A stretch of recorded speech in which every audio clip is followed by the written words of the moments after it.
Next up, we're going to take a look at the 11th President of the United States, James Polk. Again, the five criteria: growth, finances, international politics, war and security, and most importantly, did they leave the country better or worse than they found it? So let's start with something that we need to get just out there with Polk. At this point, America was running on manifest destiny. People voted for manifest destiny. Manifest destiny, in my opinion, is something that was kind of an evil concept. I'm not a big fan of manifest destiny, but this isn't a conversation about whether or not manifest destiny was right or wrong. In the same way that when we discussed some of the founding fathers like Washington and Jefferson, we acknowledged the fact that they were slaveholders and that they were often very hypocritical in their views because of these things.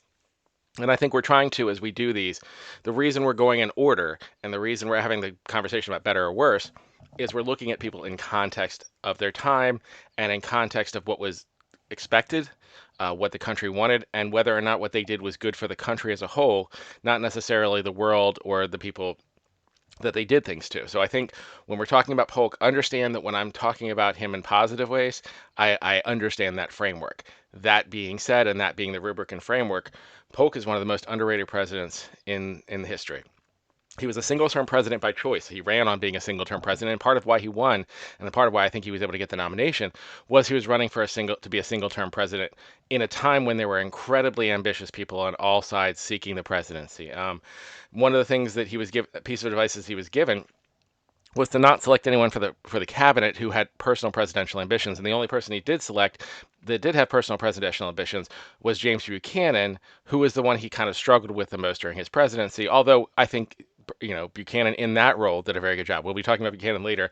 It will not be favorable. But looking at Polk from that point of view, Polk navigated politics incredibly well for his time, much better than anyone before or after him for some time. So let's look at growth. Polk for growth, you have to put him right up there with Jefferson. Tyler kind of left a mess. So when I just did Tyler, and now I'm coming back to it, and I remember when I was doing Tyler going, all right, how much of this do I give credit for Tyler for setting up or for Polk for knocking down? And the more I'm looking at it going, no, Tyler set up a bunch of messes. And then Polk really, really strategically navigated those messes incredibly well. 54-40 or fight, again, if I get the number wrong, I'll put it on the screen as I did for Polk last time, on the Oregon border could have been a war with Great Britain. All of the Oregon negotiations could have gone very badly, and the country was itching for war at this point on many, many levels. We did have a war during Polk's term, and we'll get to that in a second. But Polk was elected because of a desire to fight, a desire for the country to expand west, a desire of the country. Again, manifest destiny was something that was a belief. It was something that, if all the negatives about the economy that was going on, all the things that have been going wrong, the one thing people seem to be clinging to was, manifest destiny. We're going to go westward expansion. We have a God-given right to take the rest of this country all the way to the Pacific, and this is our land, and we're going to expand. Constrained somewhat by the Monroe Doctrine, we weren't going to be colonial powers outside of our sphere, but we were willing to expand our sphere. And Tyler took that, declaring control over the Hawaiian Islands. Polk did embrace manifest destiny, but he did it very strategically. So he did manage to negotiate the Oregon Territory, which was a huge chunk of land. Yes, we had people there, but this made clear where the lines were. It did so without having a war. That was a very impressive negotiation. The Mexican-American War is much messier, but I think if you take a step back and look at what he inherited and the way that he tried to proceed and what actually happened, it's actually also very impressive. In addition to how the war was executed, how quickly it was won. I did a little bit of deep dive in Mexican history for another video I did about how so much of Mexico ended up in America. And what Polk was walking into at the time was a Mexican government that was completely dysfunctional. Polk actually tried to negotiate rather than have a war to take the land. He wanted California and he wanted Nevada. And both of these turned out to be hugely very good decisions, particularly California, because the gold rush happens right around, the 49ers, 48, 49. So Polk's acquisition of California was a huge boon, and his acquisition of Texas, even though the annexation was set up by Tyler, the way that he did it and navigated it in such a way that, yes, there was a Mexican-American War, but by the time the Mexican-American War happened, America pretty much, just rolled. setting all that up, being prepared, having a plan, and the way it was executed, very impressive. Those are the two largest economic states, I believe. Maybe New York might be above. I think it is Mexico. I think it is California and Texas in the country. Those both come in during Polk's term as far as the land. We'll go to statehood later, but those are both acquired under Polk. You can give Tyler some credit for the annexation of Texas because he did set that up, but I think that was coming either way, and Polk was able to navigate it in such a way that we not only annexed Texas, we set the precedent, and then when the war happened, it was a Mexico was destroyed. It was we were able to like march on Mexico City, completely alienate the country there, take this land, which at that time was occupied primarily by native peoples rather than the Mexicans, and the native peoples. Still at this time were having the same problems they had, which is every time they encountered Europeans at any volume, they had outbreaks of disease. And much of this area had been largely unexplored, at least in detail, by Europeans. So we were still having a lot of first contacts in this area. If you look into Californian history, you'll learn about the California mission systems and how many of those native peoples had been uncontacted. And then when smallpox came, the same effects it had there as it had everywhere else where they were been. When 80 to 90% of your people die of disease, there's not really much you can do to stand up for them.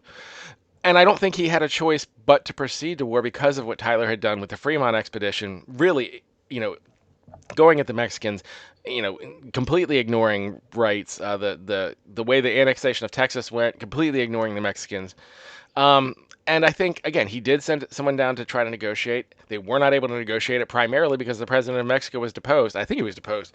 I know he was unable to negotiate. I believe he actually wanted to do the deal, knowing that they really couldn't stop the war because everything, the failures of Santa Anna and all the other stuff, and he was not able to make a deal. So he wasn't able to make a deal. He had a war. It was a brief war. It was a successful war. Morally, you can question all these things. Again, we're going to start from the premise that, yes, if manifest destiny is evil and all this expansion was evil and all this colonial expansion was evil, 100%. I'm not saying Polk was a good person. I'm evaluating him as a president, and I'm evaluating the effectiveness of his presidency in making America a stronger country in terms of growth, finances, international politics, war and security, and did he leave the country better or worse? In terms of finances, Polk came in with that long panic of 1837 still continuing on. I mean, the recession and the economic strain was still there. You can say he got lucky with the California gold rush really breaking the depression, and you might be accurate, but the acquisition of California came on his watch. Sometimes presidents are given credit for things that happened that were not something that were conscious decisions, but you're still going to say that was a very successful presidency. Again, I'm not evaluating the person, I'm evaluating the presidency. If I was evaluating the person, the Adams would be much higher than they are, and people like Jefferson would be much lower. I'm not doing that. The intent of this is to evaluate the presidency.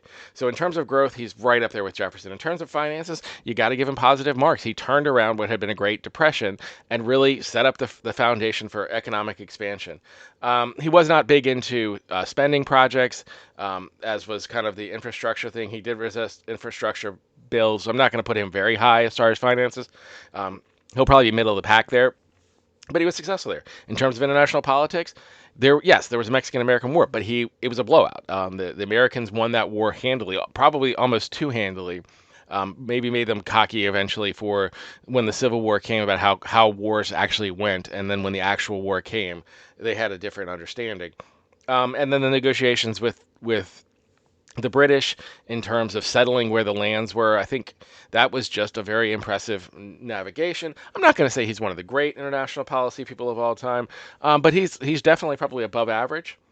And in terms of leaving the country better or worse, I'm not. There are some things that he did not fix, and so I'm not going to say he's up there with like a Washington or anybody who really left the country in great shape. The slavery issue was not only still not resolved, but now had additional complexities because you had all this new land in the South that was going to be slave or free. I think eventually those things were worked out with California, um, kind of being the free state, but that still left messiness. And then he also pricked a Supreme Court pick who went along with Taney on Dred Scott. So I think those things have to be taken into the calculus.